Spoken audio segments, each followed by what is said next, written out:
arquitectura virreinal. Tenemos, como les comentaba, el plateresco, ¿sí? Y nos dice, término que deriva de la ornamentación empleada en el trabajo de la plata. Se caracteriza por su rica ornamentación. El plateresco se desarrolla en España durante las primeras décadas del siglo XVI y por consiguiente llega a México. Entonces tenemos estas características globales: continuidad y permanencia de las estructuras góticas en edificios y templos, y la decoración excesiva de estética renacentista, con estos elementos arquitectónicos clásicos como frontones y entablamientos. Entonces podemos comentar que el plateresco es un match entre el gótico y el renacentista, pero representado más en esta parte de la cultura de la conquista, porque a pesar de que sí hubo una representación en Europa, se representan estos estilos arquitectónicos como que tienen más auge acá de este lado del mundo, ¿sí? Entonces, como nosotros vemos aquí, tenemos el tablón y esta parte de la estructura de adornos ya más renacentistas o menos cargados, ¿sí? Porque acuérdense que el más cargado es el barroco, que ahorita lo vamos a ver. Entonces tenemos esta parte de nuestro frontón, esta parte del entablamiento ya más cercano a la arquitectura grecorromana, más cuadradito, ¿no? Tenemos esta parte, les voy a mostrar otros ejemplos de plateresco, ¿sí?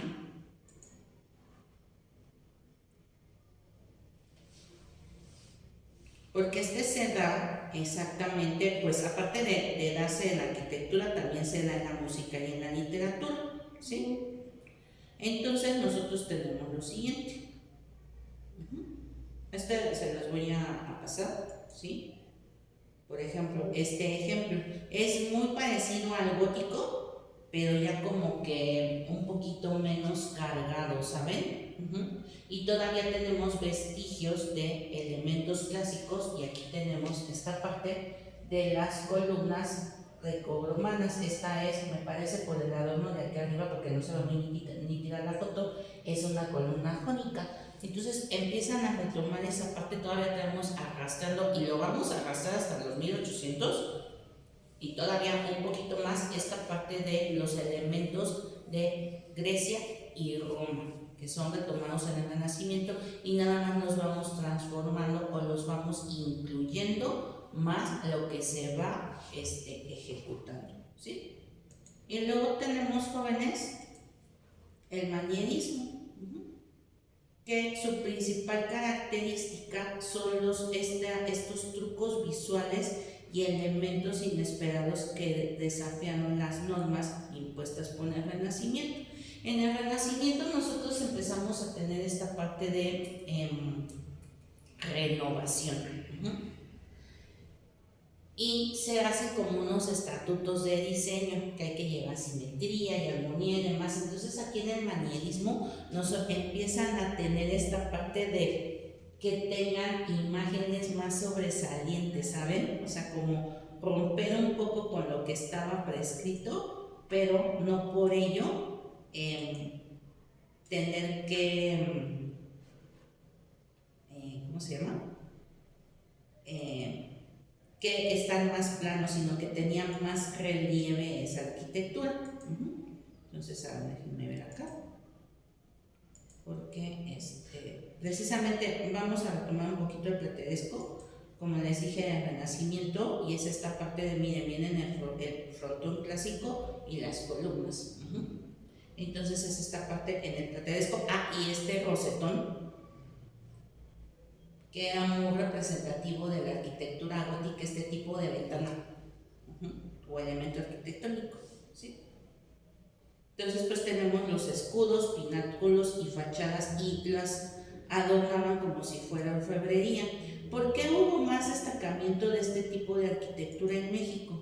Si nosotros empezamos a ver esta parte de la arquitectura prehispánica, que conocemos muy bien cómo son las pirámides y demás, esta parte de esculpir la arquitectura ayudó a los españoles a poder lograr lo que ellos venían desarrollando, ¿sí? Porque ya tenían, sin saber, una mano de obra especializada que logró el esplendor de este tipo de estilos arquitectónicos en esta parte, sobre todo en México, que tenían una mano de obra especializada para tallar la piedra y obviamente pudieron lograr mayor detalle en las construcciones de estos estilos arquitectónicos. Entonces aquí tenemos algunos ejemplos de plateresco,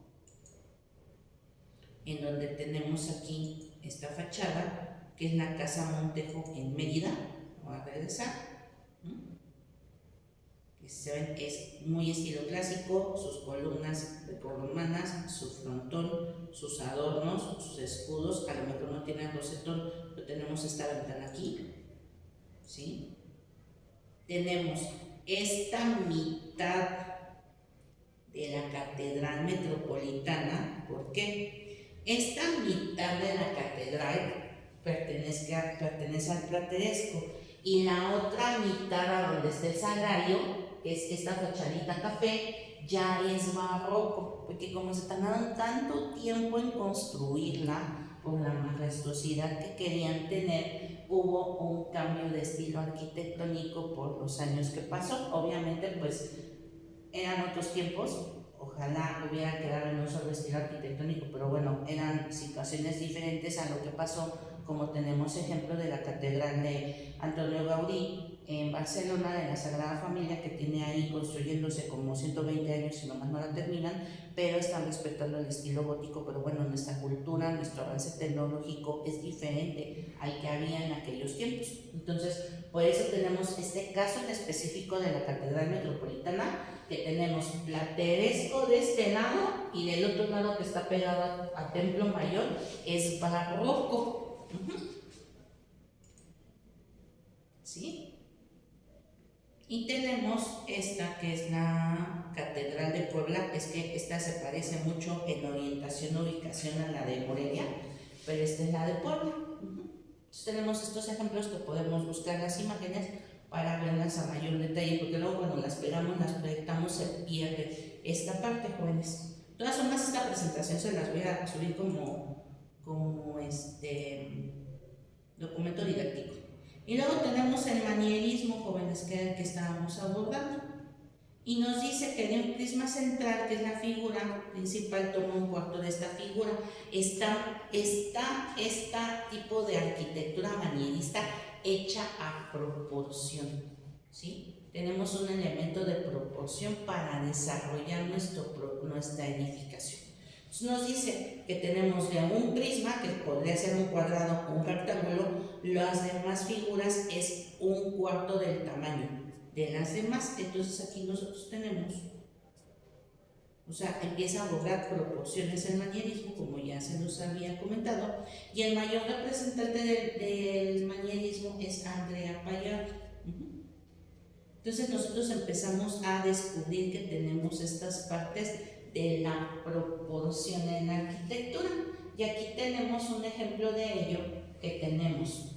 Si se fijan, lo observamos y nosotros tenemos lo siguiente. Tenemos este espacio arquitectónico, que es un cuadrado, que a su vez está dividido en 4 partes iguales. Tenemos un eje de simetría y un eje de simetría, ¿sí? Si nosotros vemos la proporción del cuadrado, más o menos es la proporción de estos elementos salientes que tiene la edificación. Entonces ya empieza a haber una intención en el diseño arquitectónico, ¿sí? Y cómo lo acomodo, cómo lo proporciono, cómo lo oriento. Aquí ya tiene un norte la planta arquitectónica, y tenemos un pedazo que la tiene como elevación, que es fachada. Tenemos una sección que ya es el corte, y empezamos a tener esta parte del desarrollo del proyecto arquitectónico, para que veamos cómo hemos ido evolucionando en esta parte, ¿no? ¿Sí? Y tenemos aquí, miren, un isométrico de esa misma edificación. ¿Sí? Entonces tenemos nuestros elementos clásicos, nuestro frontón, tenemos nuestra cúpula, pero no es completamente ni una cúpula ni gótica, ni renacentista, ni se me fue el avión, perdón, ni gótica ni renacentista. Entonces, pero ya tenemos una cúpula que es un elemento arquitectónico, y tenemos estos desniveles, ¿sí? Que se me fue el otro estilo arquitectónico, perdón, Entonces ya vemos también aquí cómo se ve la proporción ya en volumen diferente. Entonces tenemos ejemplos de la arquitectura manierista que rechaza el equilibrio y la armonía de la arquitectura clásica, centrándose más bien en el contraste de la norma y transgresión, naturaleza, participio, signo y subsigno. ¿Sí? A pesar de estar armoniosa, sí tiene ahí unos puntos focales que hacen que, digamos, ya en volumen se vea diferente. La carga pierde su peso mientras que el sostén no sostiene nada, el punto de fuga no se concluye en un punto focal, porque lo podemos ver de diferentes puntos de vista y ver diferentes cosas en esto. Entonces aquí tenemos ejemplos de la arquitectura manierista, que es el Palacio Nacional de Toluca. Entonces si se fijan, a pesar de que tenemos, a lo mejor manejaba cierta proporción en planta, si nosotros vemos aquí tenemos estos balcones cuadraditos, pero aquí en la esquina tenemos un remate visual en el primer nivel y tenemos un barandal más orgánico porque hace como una ola, ¿no? Y luego esta parte de romper con la estética, con este azulejo con un patrón, como que nos salta a la vista, ¿no? Y aparte pues la verdad es que se ve bastante armónico. Y si nosotros nos fijamos aquí en esta esquina, pues ya tenemos un patrón diferente que da como un punto focal, ¿no? Entonces la perspectiva se alarga, perdemos el punto de fuga con las edificaciones vecinas que habría que ver cómo queda completamente, viéndolo desde la otra banqueta. Esta esquina sería interesante verlo físicamente, y si se fijan ya no tiene simetría como en otras edificaciones, porque no sigue el mismo patrón de un lado en otro. En algunas partes sí, pero no en todas. Es a lo que se refiere, que empieza a romper patrones a pesar de que lleva una proporción en planta para desarrollarse, en el alzado como que los va rompiendo. Espero que me hayan entendido. Tenemos el siguiente ejemplo, que es vamos a ver, empezamos a ver, no sé qué es. ¿Sí? Este es el Palacio de Minería, si no me equivoco, sí. Colegio de Minería, que está ahí en el centro histórico de la Ciudad de México, que sí se ve un poco proporcionado, pero este lado del edificio es más largo que este. Entonces ahí es a donde pierde un poquito la simetría. A pesar de que digamos, pues es que sí sigue un patrón, no tenemos 3 ventanas y un frontón, pero este lado, o sea, tenemos el acceso que sería el punto focal, este lado es más corto que este lado del edificio es más largo, y acabo de ir al centro hace un par de semanas y pasé por ahí y sí le noté el detalle a la hora de verlo en perspectiva. Entonces como que se ve como que está alargado el edificio cuando lo vemos desde este punto de aquí caminando, se ve diferente, ¿no? Pero tenemos igual estos elementos clásicos, su frontón, esta parte de las ventanas, tenemos ahí unas salientes. Entonces es ahí donde empezamos a distinguir. O sea, tenemos que tener un buen ojo y conocer muy bien los elementos para distinguir un estilo de otro. Sí es un poco complicado, pero se puede lograr con eso. Por eso vemos a grosso modo esta parte de la arquitectura virreinal, porque es más que nada conservación. No es que nosotros tengamos que poner estos elementos, son un poco los elementos que ocupamos de la época colonial. ¿Por qué? Porque lo enfocamos más a la vivienda, esta parte de ver cómo está el pueblito mágico y cosas de esas son las que vemos que son elementos muy sencillos y ya no en esta proporción, ¿no? Entonces vamos a empezar con el barroco, que es como el que tiene más esplendor en México, ¿sí? que se dio a mediados de los 1700 del siglo, del siglo XVII, que son los 1600, se comenzaron estas manifestaciones de cambios en la arquitectura en México, obedeciendo a una tendencia de carácter universal.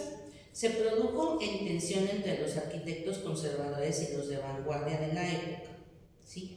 Esto es, entre quienes todavía consideraban válida y vigente la arquitectura manierista y entre aquellos que, buscando una mayor riqueza de expresión, comenzaron a desarrollar e incorporar en sus obras los nuevos elementos del barroco, prefigurados en la poesía de la época. ¿Por qué? Porque el barroco ya es más adornado, ¿sí?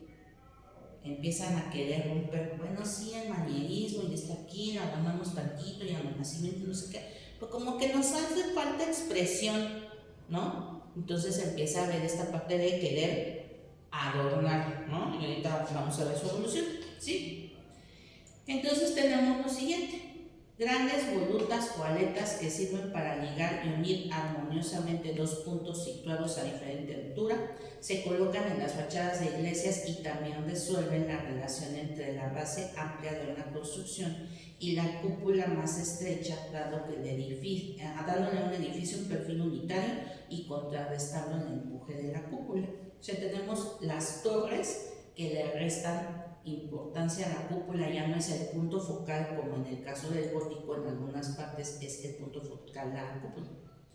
El espacio interior adquiere un carácter unitario en el que se combinan armoniosamente la arquitectura, escultura y pintura. En las iglesias, ricos retablos que adornan todas las capillas.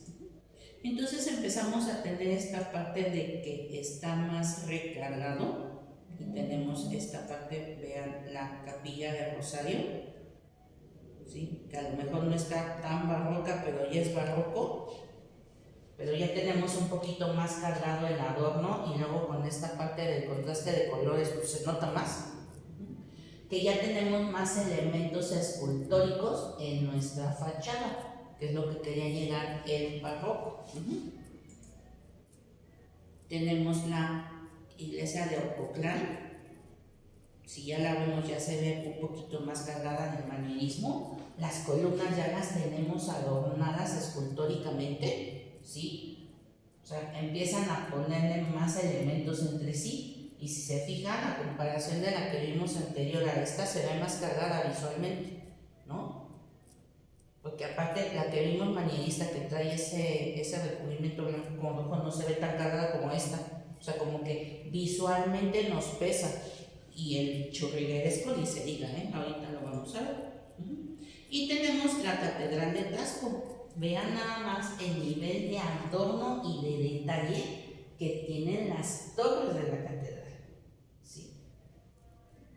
Esta parte de adornar los elementos arquitectónicos que empiezan con el paso del tiempo a ser exagerados.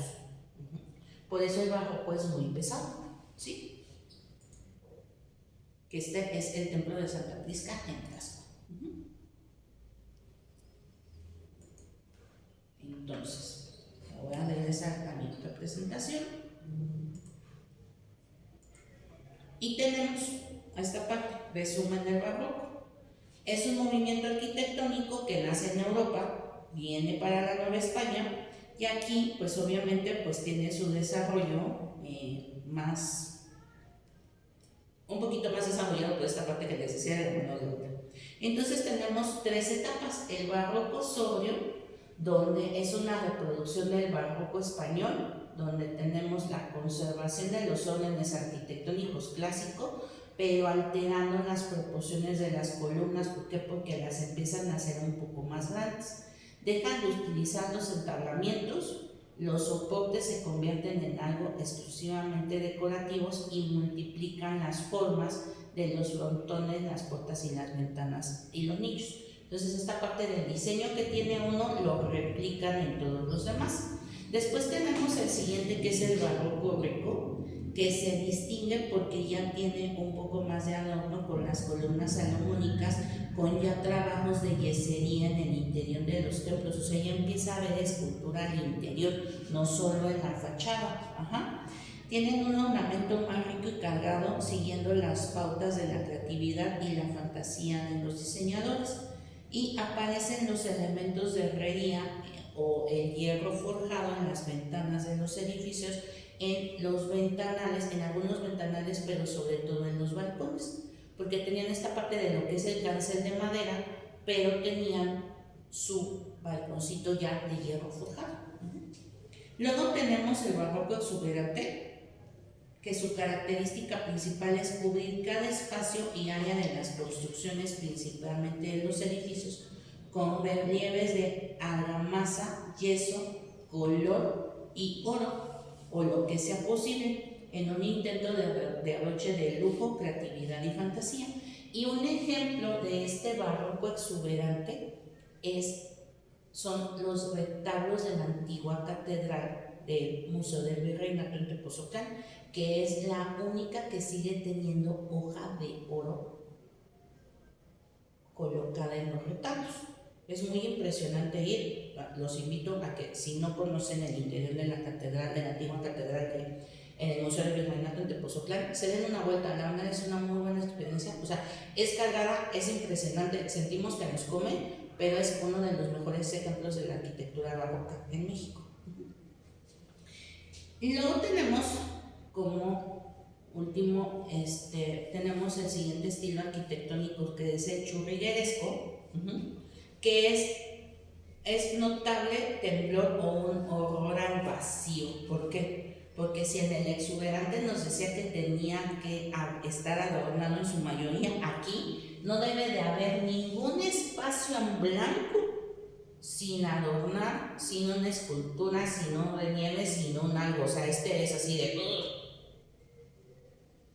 el barroco, pero súper ultra recargado.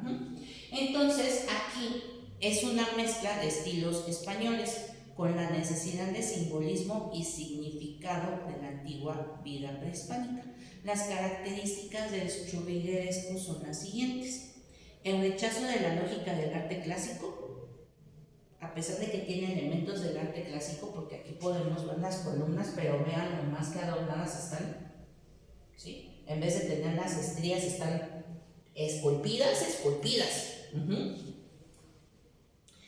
Alteración de proporciones y variación de perfiles, porque si se fijan, se supone que la columna griega pues tiene que llevar una proporción, y aquí, si se fijan, va de más a menos, ¿no? Y luego aquí me la avientan al revés, ¿no? Pero es precisamente por el adorno que tiene, ¿no?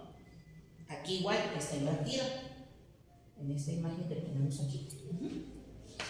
Luego surge el elemento de estípide, ya sea aislado o adherillo al plano, que sea retablo de pilastra estípide, que me parece que es este elemento de aquí.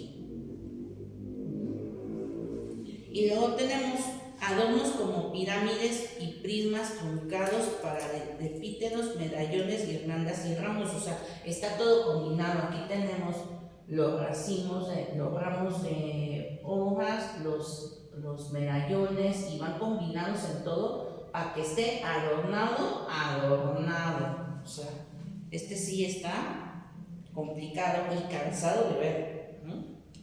Y elementos esculpidos con base de vegetales sobre fondos geométricos con temas de diseño recurrentes, o sea, con repetitivos. Entonces, si se fijan, pues es este pase durante, ¿cuántos siglos son? 1500, son 300 años, más o menos, que tenemos este tipo de arquitectura. Obviamente, pues en donde tenemos más representativo es en la parte de Aguascalientes, Zacatecas, Durango, Guanajuato, sobre todo, Querétaro, en Morelia también hay mucha arquitectura virreinal. Ciudad de México también tenemos esta parte del centro histórico, pero digamos que su esplendor es en lo que se conoce como el centro del país. Entonces, con esto nosotros concluimos el tema de arquitectura virreinal, jóvenes. Les voy a mandar, yo creo que las tareas por correo para verlo, y continuamos en la siguiente sesión, que vamos a ver ya los finales de la arquitectura virreinal, que es el neoclásico, y vamos a empezar a ver esta transición entre